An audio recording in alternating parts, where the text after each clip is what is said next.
My family helped my ex take my son away from me. Now they want me back. Hey, before we move on to the video, please subscribe to the channel and hit the like button. Thanks. I never thought I'd be the kind of person to go no contact with my own family. I grew up thinking family meant unconditional support, that no matter how bad things got, the people who raised you would always have your back. I held on to that belief, even when all the signs pointed otherwise. It took losing my son, being painted as a lunatic, and rebuilding my entire life alone for me to finally understand that some people, even family, will side with whoever makes them feel comfortable, not necessarily with the one who needs them most. I'm not writing this for pity. I don't want sympathy. I just need to get this story out of my system because for a long time, it felt like no one believed me. Now that I've come out the other side, I think I finally have the strength to talk about it. So here it goes. I'm 36 now. My ex-wife and I finalized our divorce about 4 years ago. We have one child, a son, who just turned 10. At the time everything happened, he was only 6. He was the sweetest kid, curious, bright, affectionate. He used to follow me around the house with his little notebook, pretending he was taking notes like I did for work. His name is Liam. He's my entire world. My ex-wife, Anna, and I were together for almost 7 years. From the outside, we looked like a solid, functional couple. I worked in IT from home. Anna was in marketing, always traveling for work, always talking about new projects and promotions. She was magnetic. People loved her instantly. Charismatic, stylish, a great storyteller. The kind of person who walks into a room and knows exactly what to say to make everyone like her. But when it was just us, just me and her, there were cracks. She could be cold, controlling. I was the one managing the day-to-day stuff. Laundry, dinner, school emails, playdates. She'd come home from a trip and act like she was the one holding the family together. I didn't complain. I figured that was just how partnerships worked. You pick up slack when the other person is busy. But she didn't see it that way. Over time, she started making little comments. You're always so tense. You take everything too personally. Are you okay? You seem kind of off lately. They weren't accusations, not exactly. Just seeds, subtle, well-timed digs that made me start to doubt myself. Still, I stayed. For Liam, when things got really bad, fights turning into long silences, cold shoulders, and then sudden affection when she wanted something, I told myself every relationship had rough patches. I even suggested therapy once. She laughed and said I should go alone if I needed it so badly. So I dropped it.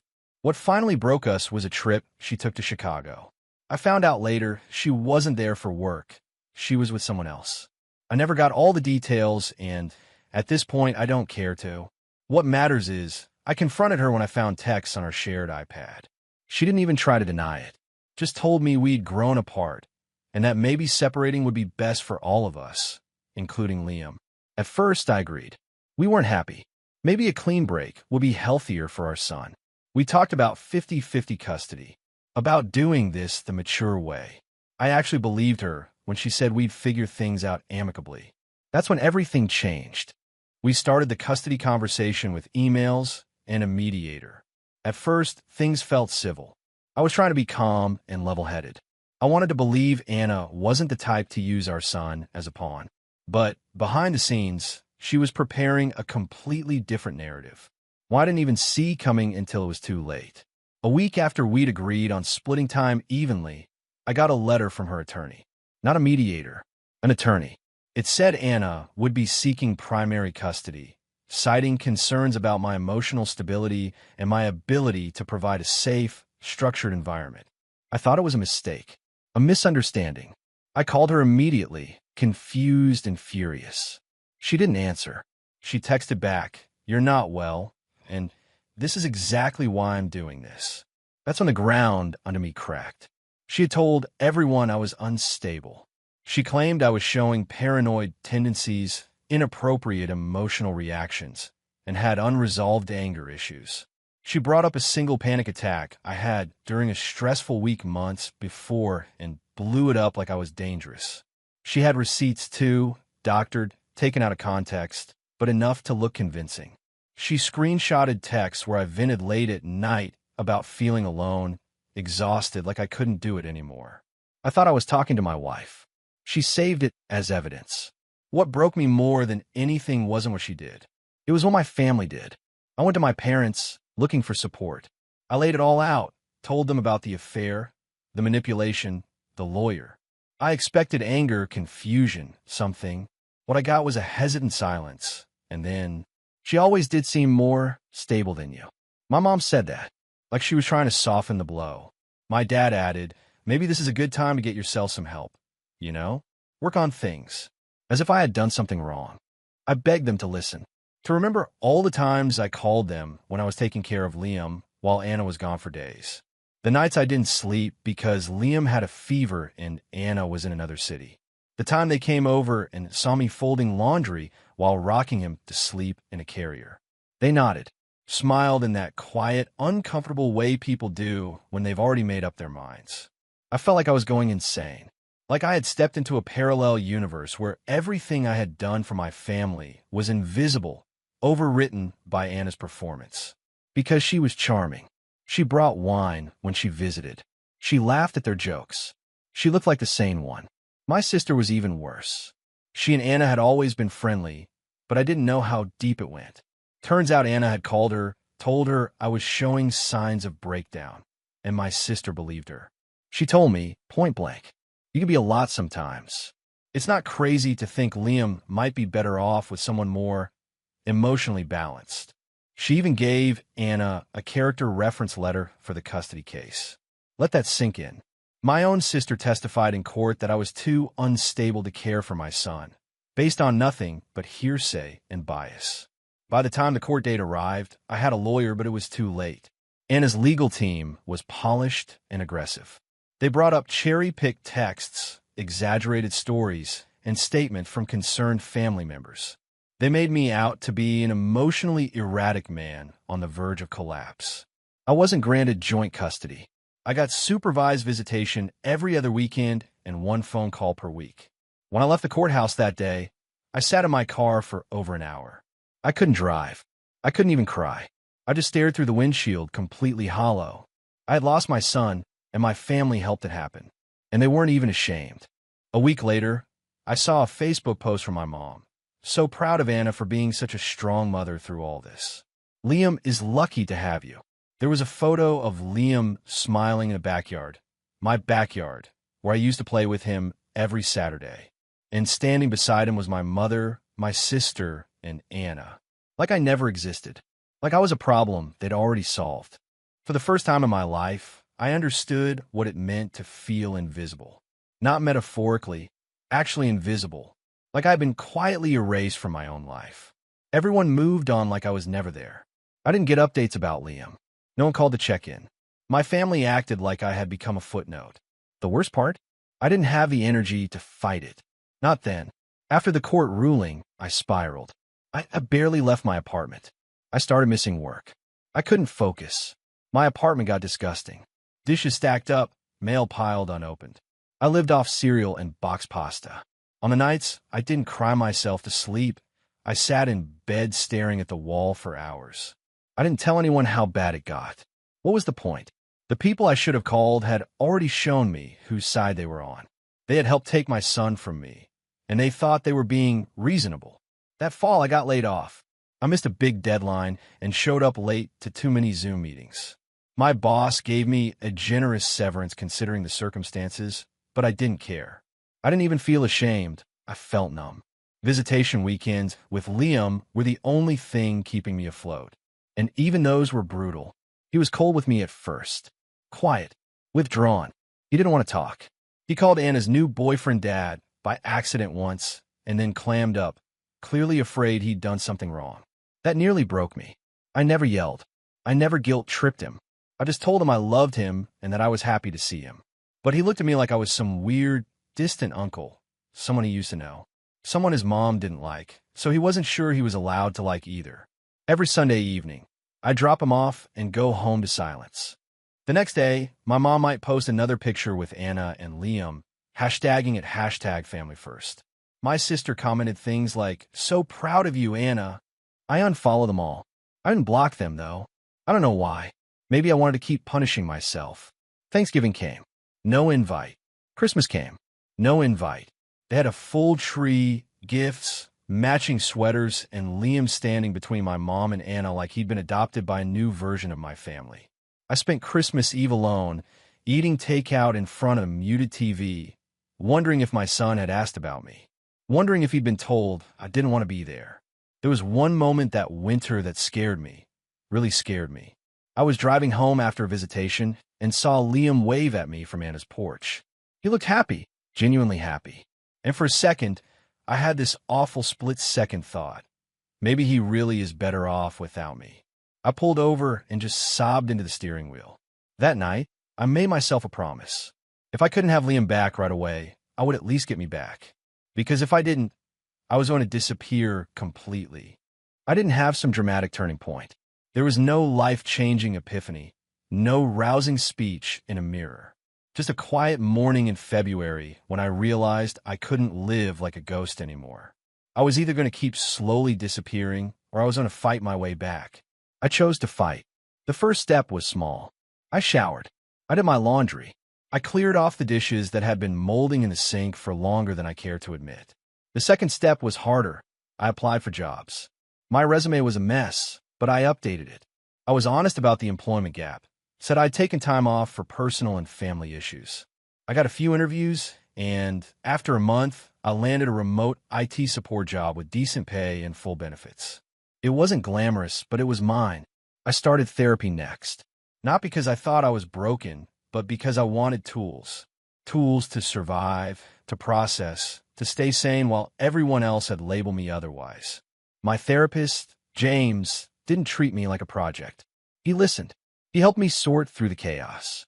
He helped me see that grieving someone who's still alive, someone who's been taken from you, is a kind of mourning no one prepares you for. I started journaling. Not for anyone else, just for me. I wrote everything down. The lies Anna told, the way my family ignored me, the tiny things Liam said during our visits. I started building a timeline. A record. I didn't know it then, but I was laying the groundwork for my comeback. Over the next 2 years, I rebuilt my life.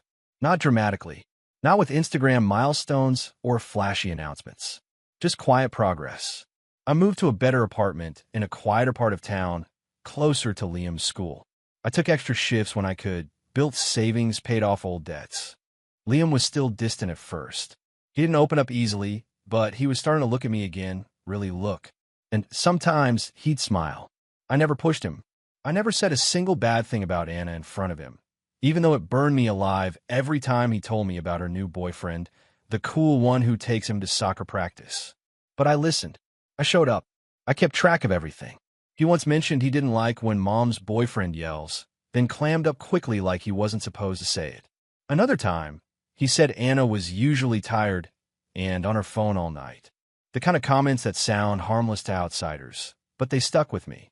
They meant something, so I started documenting. Dates. Times. Quotes. I kept a folder. Voice recordings of our conversations when legal. Screenshots of missed visitations. Ignored emails. Rescheduled weekends. Everything. I didn't tell anyone. I didn't make threats. I just kept working and building and waiting. Anna had full custody, but she was careless. She missed drop-offs. She moved apartments twice without notifying the court.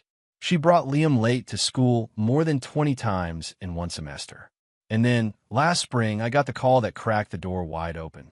It was Liam's school counselor.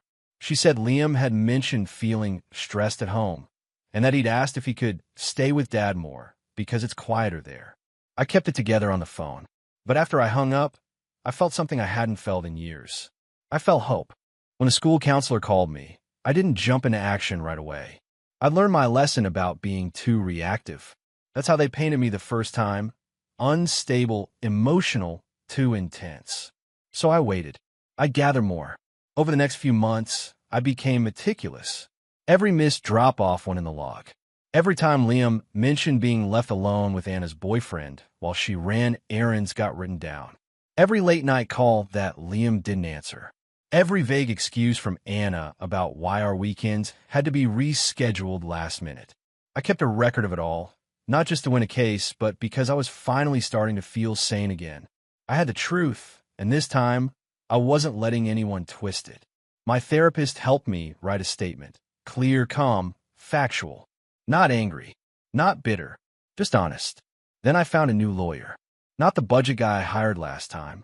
This one was sharp, precise, and had handled multiple high-conflict custody reversals. I handed him everything. The timeline, the logs, the school concerns, even the Facebook posts from my mother and sister, still posing with my son like I didn't exist. He looked at it all and said, "We have a real case here."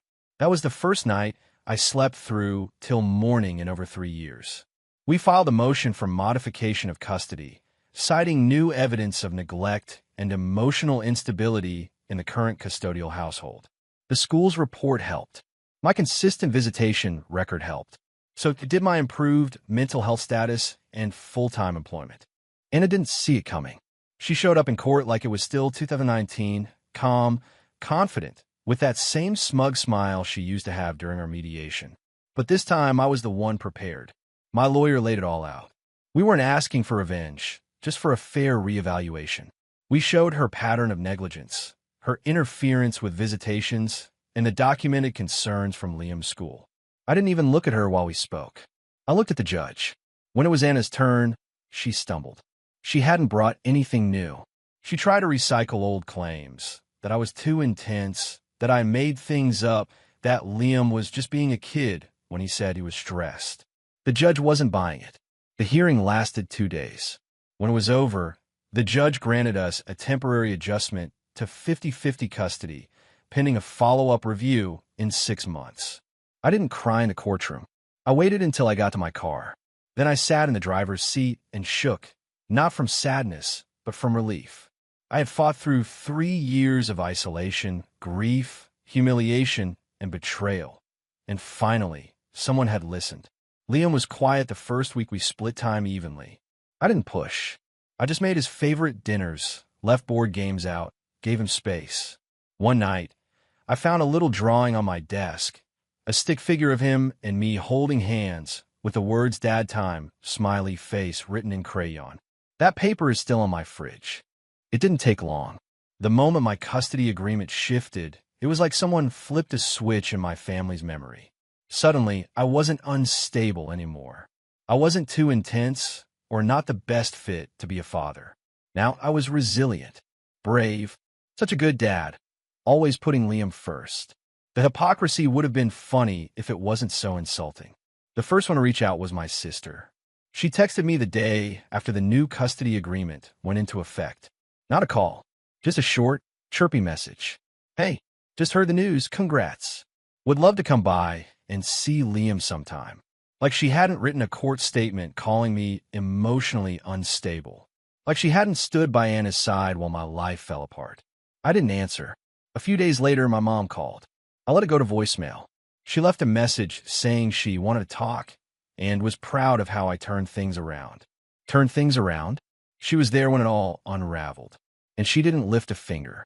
I listened to that message 3 times. Not once did she say she was sorry. Not once did she acknowledge what she did or what she didn't do. And then came the kicker, a Facebook post. My mother shared an old picture of me holding Liam when he was a toddler, captioned, "So glad to have our boy back in our lives. Family is everything." Our boy. She hadn't spoken to me in 2 years.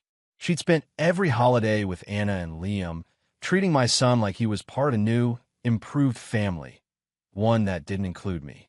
Now that the courts were finally seeing me again, suddenly they all wanted a seat at my table.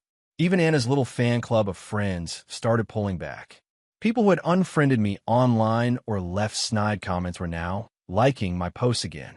One of them even messaged me to say, "Hey, sorry about everything.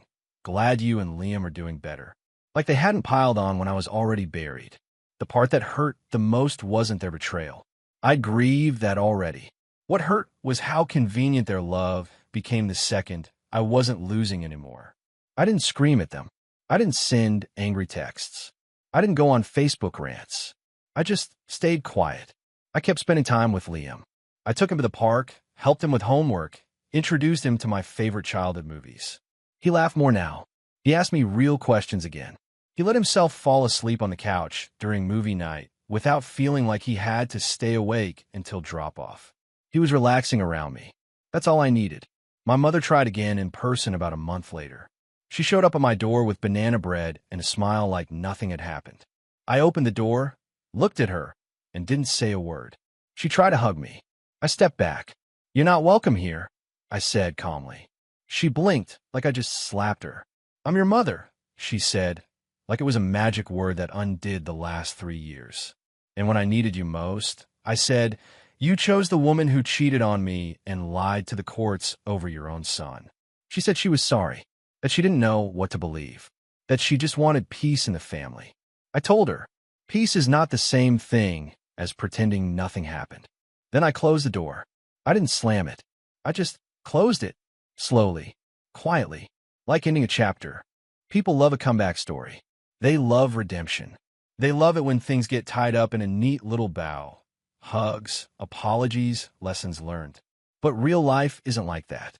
Not every story ends with forgiveness. Some just end with peace. It's been almost a year since the custody change, and in that time, my life has gotten quiet again, but in a good way this time. No chaos, no drama, no backroom betrayals. Just early mornings, quiet dinners, and Liam falling asleep during books we read together. We settled into a rhythm. Liam started talking more. Not just surface stuff, but real feelings.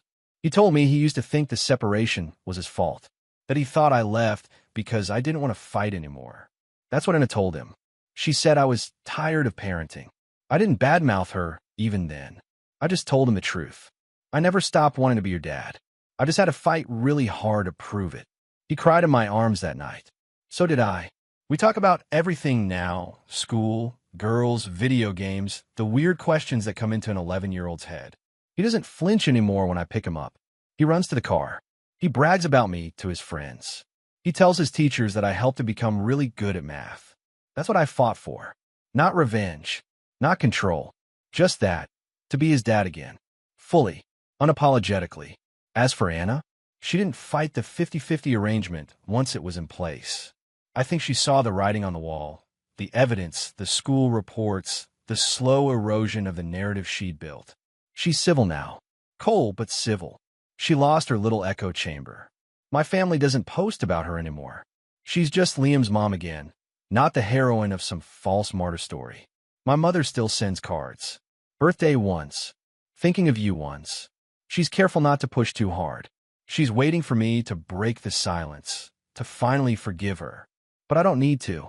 Forgiveness isn't owed just because someone regrets what they did. Especially not when they only regret it because it didn't work out the way they planned. Do I hate her? No, I just don't trust her. And I don't have room in my life anymore for people who only show up when I'm winning. I've rebuilt everything from ashes. I have gotten stronger, quieter, calmer. I'm not angry like I was.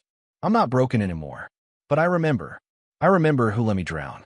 I remember who handed me the bricks when I was sinking. I remember who watched it happen and called it keeping the peace. And that peace they cared so much about, I finally have it now. But I had to cut them out to get it. And that's okay. Because sometimes healing isn't about fixing what was broken between you and someone else. Sometimes it's about building something new just for you and the ones who actually stayed. For me, that person is Liam. And I'll never let anyone take him from me again. Thanks for watching. Please make sure to subscribe to the channel and hit the like button.